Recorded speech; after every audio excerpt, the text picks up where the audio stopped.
The Morgue, a true horror story. This is a story that comes straight from the mouth of a man who worked in a morgue.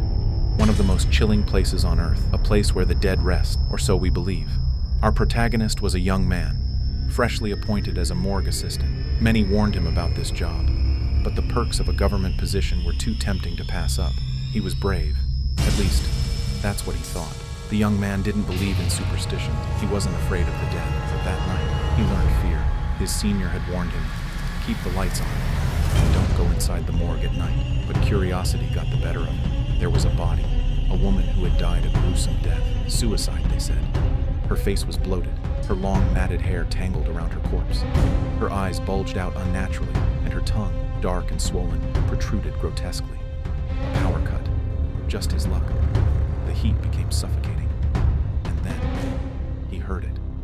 As his eyes adjusted to the dim glow of moonlight filtering through the cracked window, he saw her. The woman, standing at the window, her back to him. Then she turned, her swollen, distorted face, her lifeless, sunken eyes staring straight at him, her arms slowly rising, fingers contorting as if ready to strangle. From her grotesquely swollen tongue, dark blood dripped over her floor. The young man is paralyzed.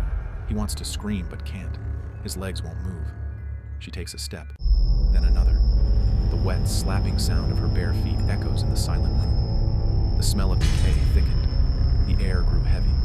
His pulse pounded against his skull. Then, his instincts kicked in. He ran. His hands fumbled in the darkness, searching for an exit.